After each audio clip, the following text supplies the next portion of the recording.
नमस्कार, आप देख रहे हैं इंडिया टीवी। आपके साथ मैं हूं पंकज भार्गव। पाकिस्तान की सुप्रीम कोर्ट में आज जंग जैसा मंजर दिखने लगा। कोर्ट कैंपस को भारी तादाद में हथियारबंद जवानों ने कब्जे में ले लिया। वकीलों को कोर्ट कैंपस से बाहर निकाल दिया और कोर्ट के अंदर चीफ जस्टिस और बाकी जज बंधकों जैसी स्थिति में आ गए। दरअसल पाकिस्तान की सुप्रीम कोर्ट इमरान खान के पाले में है और कोर्ट ने आज से ऐसी सुनवाई शुरू कर दी है जिसका फैसला अगर खिलाफ गया तो पूरी की पूरी शहबाज सरकार ही अयोग्य करार दी जाएगी। लिहाजा जजों को हैसियत में रखने के लिए शहबाज सरकार ने सुप्रीम कोर्ट पर ही चढ़ाई बोल दी। पाकिस्तान के सियासी हालात एनकाउंटर जैसे हो गए हैं। अब या तो शहबाज बचेंगे या इमरान।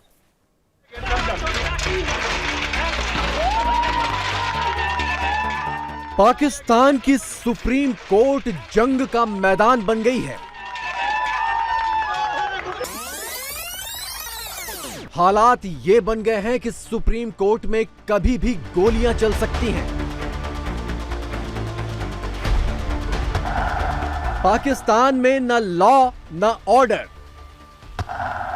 पाकिस्तान में सरकार, संसद और कोर्ट भी डिफॉल्ट। किस किस्म की डेवलपमेंट होने की बात कर रही हैं आप कि मुल्क में कोई इमरजेंसी लग जाए, कोई मार्शल लग जाए? ये ना हो कि ये आइन, कानून, जमहूरियत, पार्लियामेंट, ये सब कुछ जो है, ये सब कुछ जो है वो खतरे में ना पड़ जाए। जो एक इमेज आपका बन चुका है कि you are almost a bankrupt nation, financially, politically, morally. Pakistan में अदालती निजाम कोई मजाक बना दिया गया है कि अगर सुप्रीम कोर्ट के हुक्म के ऊपर अमल नहीं होता तो फिर सुप्रीम कोर्ट बतौर इदारा खत्म हो जाता है। तो हम लोग तो तबाह हो चुके हैं बहैसियत कौम। हम लोग एक जाहिल कौम है। ये सिर्फ बोलने की हद तक हम बोल सकते हैं कि इंडिया पाकिस्तान का कंपैरिजन है। कंपैरिजन देन होता है कि अगर दोनों बराबर के हों, ये दोनों बराबर के नहीं है। यहाँ पे तो इमरान खान साहब के जो प्रोटेस्टर्स हैं वो क्या कह रहे हैं, सर पे कफन बांध के हम निकल रहे हैं, हम तो इनकी ऐसी की तैसी कर देंगे, मर जाएंगे, जान दे देंगे। मर जाएंगे और जान दे देंगे क्रिकेट खेलने के लिए कोई ऐसा क्यों करेगा? क्योंकि वी बिलीव मौत आनी है तो आनी है। हमारा तो बिलीव कहाँ पर है? मेरा बिलीव वो है यार, तो जिंदगी मौत तो अल्लाह के हाथ में। जी हाँ, बिल्कुल सही। पाकिस्तानियों की जिंदगी अब अल्लाह के ही हाथ में है, क्योंकि सरकारों और मुल्क के सिस्टम ने आखिरी सांसें लेनी शुरू कर दी हैं। पाकिस्तान के पूर्व क्रिकेटर जावेद मियांदाद की बात करने से पहले देखिए पाकिस्तान में मुल्क के भविष्य को लेकर कैसी कैसी बातें हो रही हैं।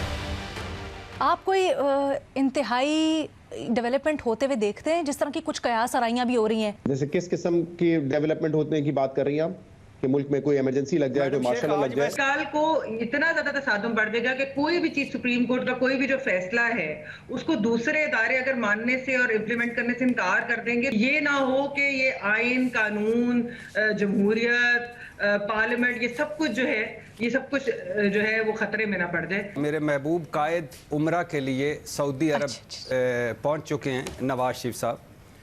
और ये सिर्फ नवाज शरीफ साहब उम्रा नहीं करेंगे। हाँ जी, आपको भी, पूरी कौम को मुबारक हो। ये सिर्फ नवाज शरीफ साहब उम्रा नहीं करेंगे, बल्कि आइन, मेरा कानून, मेरी जमहूरियत, मेरी सिविलियन बालादस्ती, मेरी वोट को इज्जत दो और मेरा ये निज़ाम, सब उम्रा करेंगे। लिहाजा आप समेत पूरी कौम को मुबारक हो और आपको डबल मुबारक हो।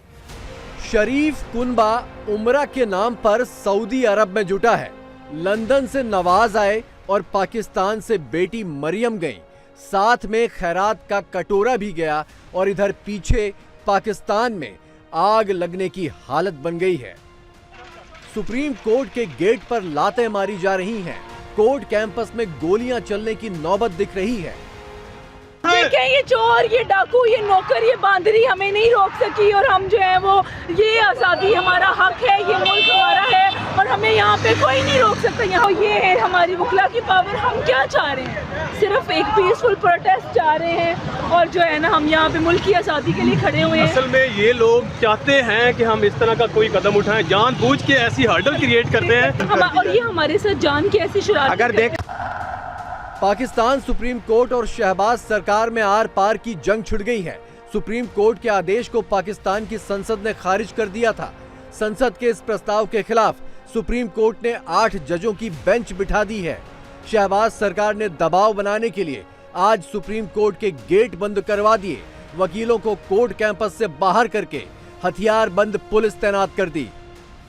इस मुल्क का जो पूरा निज़ाम है ना, उसको यरगमाल कर दिया गया है। एक बंदे को गिराने के लिए इस पूरे मुल्क के निज़ाम को गिराने की कोशिश हो रही है, आइन पाकिस्तान को गिराने की कोशिश हो रही है, पामाल करने की कोशिश हो रही है और इस मुल्क में जंगल के कानून को राइज करने की कोशिश हो रही है। इस आइन को अगर तोड़ा गया तो इस मुल्क के हर गली और हर गोचे में वो आइन फिर तोड़ा जाएगा और इस मुल्क में जंगल का कानून होगा, एनआरकी होगी, कोई किसी को भी नहीं मानेगा। जो ये 8 रुकनी बेंच बना है, ये वो कहते हैं ना सुप्रीम कोर्ट की बका का बेंच बना हुआ है और ये पीडीएम का टोला जिस तरीके से आइन और कानून को मोल्ड करके अपने वो कहते हैं ना हक में इस्तेमाल करने की कोशिश कर रहे हैं, तो आज जो इनकी साजिश है, तो हमें अल्लाह ताला से पूरी उम्मीद है कि वो साजिश सुप्रीम कोर्ट उड़ा के रख देगी। और ये डर है इमरान खान का कि इनको समझ नहीं आ रही कि आइन तोड़े, कानून तोड़े, निज़ाम तोड़े, करे तो क्या करे। उनको भी तो समझ आ रही है कि कुदरत का निज़ाम इमरान खान के साथ है, इमरान खान आ रहा है, बारी अक्सरियत से आ रहा है और ये निज़ाम बदल करके रख देगा। पाकिस्तान की सुप्रीम कोर्ट खुलेआम इमरान खान के साथ है, इसीलिए शहबाज सरकार बेहिचक सुप्रीम कोर्ट का दम घोंटने पर आमादा है। मामला सत्ता का है, इसीलिए पाकिस्तान में सब जायज है। दुनिया के हर कैपिटल के अंदर पाकिस्तान का नाम लिया जाए तो सबसे पहले क्या नाम आता है? दहशतगर्दी जेल में आती है। अब दूसरा मुसलसल आ रहा है कि आप खैरात पे चल रहे हैं 76 साल से, आप बैगर हैं। अब तो यहां तक आपके प्राइम मिनिस्टर ने कहना शुरू कर दिया कि अब मुल्कों के लीडरान जो है वो मेरे तो फोन ही नहीं उठाते क्योंकि आप हमेशा मांगने जाते हैं। आप इलेक्शन को पोस्टपोन करने के लिए सिक्योरिटी काउंसिल जो है वो इशू कर देती है कि हम तो भाई बजाय इसके हम तो उधर जा रहे हैं, हमारा ऑपरेशन हम तो भाई वहां जाएंगे। तो आपका क्या ख्याल है, वो दूसरे जो बाहर से आके बैठे वो डरेंगे नहीं? वो डरेंगे कि आपके रेड जोन के अंदर भी आपके वाकयात होते हैं लेकिन रिपोर्ट नहीं, कि आपके लॉ एंड ऑर्डर के हालात आपके ठीक नहीं है क्योंकि उसकी वजह के रिट ऑफ गवर्नमेंट ही कहीं मौजूद नहीं। तो ये स्वीडन की एम्बेसी का बंद करना को पहली दफा ये इस तरह नहीं हुआ, माजी के अंदर इसकी मिसालें मौजूद हैं। पाकिस्तान के हालात जो है वो बिल्कुल ठीक नहीं है।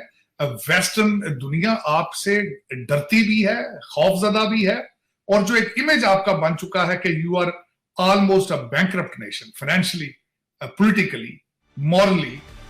इमरान चुनाव चाहते हैं, शहबाज सरकार हर हाल में चुनाव टालना चाहती है। सारा झगड़ा यही है क्योंकि शहबाज को हार का डर है और इमरान को जीत का पक्का भरोसा। शहबाज सत्ता में है तो उनके रास्ते जो भी आएगा कुचल दिया जाएगा, चाहे वो सुप्रीम कोर्ट ही क्यों ना हो। कि निज़ाम ये है कि सुप्रीम कोर्ट का फैसला फाइनल है। हमारे आइन के तहत कोई वज़ीर आज़म, कोई हुकूमत ये नहीं कह सकती कि उसे सुप्रीम कोर्ट का फैसला पसंद नहीं है तो वो इम्प्लीमेंट नहीं करेगी। पाकिस्तान में अदालती निज़ाम कोई मजाक बना दिया गया है। 90 दिनों के अंदर इलेक्शन होने हैं और इस हुकूमत का सिर्फ एक ही मसला है, कोई दुनिया में जमहूरियत ऐसे नहीं चल सकती जहाँ पे हुकूमत कहे कि हम तब तक इलेक्शन नहीं कराएंगे जब तक हमारे हक में इलेक्शन के नताइज नहीं हो जाएंगे। सुप्रीम कोर्ट का हुक्म है, इलेक्शन होने हैं 14 मई को, ये 14 मई को होने हैं क्योंकि अगर सुप्रीम कोर्ट के हुक्म के ऊपर अमल नहीं होता तो फिर सुप्रीम कोर्ट बतौर इदारा खत्म हो जाता है। चुनाव टालने के लिए शहबाज सरकार खुद सुप्रीम कोर्ट में कह चुकी है कि मुल्क में आतंकवाद बेकाबू है, चुनाव टीमों को सुरक्षा नहीं दे सकते और चुनाव खर्च के पैसे भी नहीं हैं। पाकिस्तान की बर्बादी की इस कहानी में यहीं से एंट्री होती है भारत की। भारत ने पाकिस्तान में प्रस्तावित एशिया कप क्रिकेट में शामिल होने से इनकार कर दिया है, वजह है सुरक्षा का खतरा। लेकिन भारत के रुख पर पाकिस्तान के पूर्व क्रिकेटर की नायाब दलील सुनिए। इंडिया को आना चाहिए पाकिस्तान, बिल्कुल आना चाहिए। देखे हम नेबर्स हैं, वो तो कह रहे हैं कि सिक्योरिटी इशू है। कोई बात नहीं, सिक्योरिटी की भी फिक्र नहीं कर रहे क्योंकि वी बिलीव मौत आनी है तो आनी है यार। ये वाह वाह वाह भाई, देखे हमारा तो बिलीव कहाँ पर है, मेरा बिलीव वो है वाह यार, जिंदगी मौत तो अल्लाह के हाथ में। खुद पाकिस्तान की सरकार अपनी सुप्रीम कोर्ट में कह रही है कि उनके मुल्क में आतंकवाद इतना बेकाबू है कि चुनाव ही नहीं करवा सकते। लेकिन जावेद मियादाद चाहते हैं कि भारतीय टीम सिर पर कफन बांधकर उनके मुल्क में क्रिकेट खेलने आ जाए। जिंदगी और मौत तो सर क्या बात करते हैं आप, अल्लाह के हाथ में, बिल्कुल आप जानते हैं जी। जिंदगी और मौत भगवान के हाथ में है, क्यों नहीं आ रहे? देखिए ना, सर पे कफन बांध के आ जाएं। मैं तो कहती हूँ सर पे कफन बांध के आ जाएं, क्योंकि यहाँ पर तो यही है, सर पे कफन बांध के हम निकलते हैं जब हमने कोई ऐसी क्रूशियल टाइमिंग में निकलना होता है। क्योंकि वी बिलीव मौत आनी है तो आनी है। मैंने कहा ना, ये बड़ी हिलेरियस बात है। आप कह रहे हैं सर पे कफन बांध के आ जाए। अब प्रॉब्लम क्या है? प्रॉब्लम ये है कि सर पे कफन बांधना कोई क्यों मजबूरी में बांधेगा? ये जिहादी जो है ना सोच है। यहाँ पे तो इमरान खान साहब के जो प्रोटेस्टर्स हैं वो क्या कह रहे हैं? सर पे कफन बांध के हम निकल रहे हैं, हम तो इनकी ऐसी की तैसी कर देंगे, मर जाएंगे, जान दे देंगे। मर जाएंगे और जान दे देंगे। क्रिकेट खेलने के लिए कोई ऐसा क्यों करेगा? भारत के फैसले पर पाकिस्तानी क्रिकेट बोर्ड और क्रिकेटर इसलिए बिलबिला रहे हैं क्योंकि पहले से कंगाल पाकिस्तान को इससे $30 लाख की करारी चोट पड़ने वाली है। सिक्योरिटी का इशू नहीं है, सारी दुनिया की टीम्स जो हैं वो आ गई हैं पाकिस्तान, उन्होंने खेल लिया। कोई एशिया कप का जो टीम्स हैं सब ने आके यहाँ खेल लिया, तो अब क्या सिक्योरिटी का तो इशू है नहीं। तो अगर कोई और इशू है तो हमें बताया जाए। 80% रेवेन्यू जो है वो तो इंडिया पाकिस्तान से आती है। अगर हम एशिया कप नहीं खेलते तो हमें कोई $3 मिलियन का लॉस है। अगर हम वर्ल्ड कप नहीं खेलते, बॉयकॉट करते हैं क्योंकि वो कहते हैं नहीं इंडिया में खेलें या ना खेलें, तो वहाँ फिर हमारे ICC के साथ तल्लुकात ख़राब हो सकते हैं, बिकॉज वहाँ भी इंडिया पाकिस्तान का मैच बहुत अहम है। किसी को शक नहीं कि पाकिस्तानियों की जिंदगी अब अल्लाह के भरोसे है। नवाज शरीफ अगर सऊदी अरब से कुछ भीख ले आए तो गाड़ी कुछ दिन और चल जाएगी, वरना खटारा पाकिस्तान के सारे टायर पंचर हो चुके हैं और इंजन सीज होने को है। मुल्क के माशी मामलात हल होने को नहीं आ रहे और मुल्क की मईशत ठीक ना होने की जो बुनियादी वजह है वो हमारे यहाँ डिनाइल है, यानी इनकारी होना। जिसकी भी महल्ले में बेटी भाग जाती है तो वो दूसरे पे इल्ज़ाम लगाता है कि ये भागा के ले गया, कभी ये नहीं कहता कि भाग गई। उसकी वजह ये इसे कहते हैं फेस सेविंग।